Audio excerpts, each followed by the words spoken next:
अरे बेटा संदीप तोरा पर दू गो अगुआ अलो, एगो देहात से 9557222857 कर भी बियाहवा नहीं क्या मैं शहर के लड़की नहीं करबो बियाह मैया। अरे तिलकवा ज्यादा दे रहे बेटा। तोरा तिलक लौको हो मैया और हमार जिंदगी नहीं लौको हो। काहे न करबे, की दिक्कत है बताबो यो सुन। DJ Sound बताओ तो। DJ Sound संदीप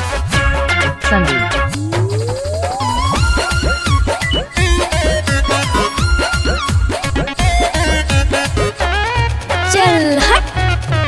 शहर के छौड़ी से नहीं करबो शादी, अंग्रेजी बतियाई तौगे। अच्छा शहर के छौड़ी से नहीं करबो शादी, अंग्रेजी बतियाई तौगे। अंग्रेजी बतियाई तौगे गे मैया जींस पहन के हुकुम चलाई तो नहीं ला जाई तौगे।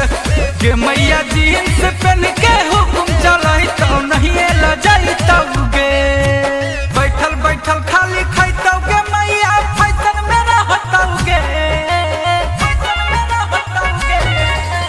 बैठल बैठल खाली खाइतौगे मैया फैशन में रहतौगे।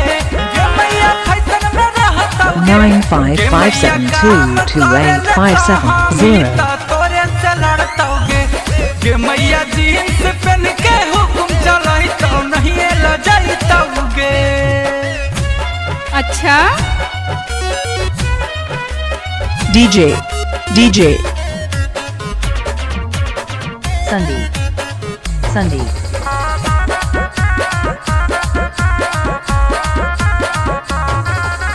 घरा में खोलतो फिरी जयसी कहाँ से आइतौगे। 9557228570 कहाँ से आइतौगे। गे मैया कहाँ से आइतौगे। गे मैया दिन रात देखतौ गाना सिनेमा जिए नहीं देतौगे। गे मैया जींस पहन के हुकुम चलाइतौ नहीं ला जाइतौगे। लाली लगाइतौ मुँह DJ चमकाइतौ, DJ पार्लर जाइतौगे। लाली लगाइतौ मुँह चमकाइतौ, पार्लर जाइतौगे। गे मैया पार्लर जाइतौगे। गे मैया अमनल बेला गुंजन के जिंदगी नरक बनाइतौगे। गे मैया जींस पहन के हुकुम चलाइतौ नहीं ला जाइतौगे। 7535833417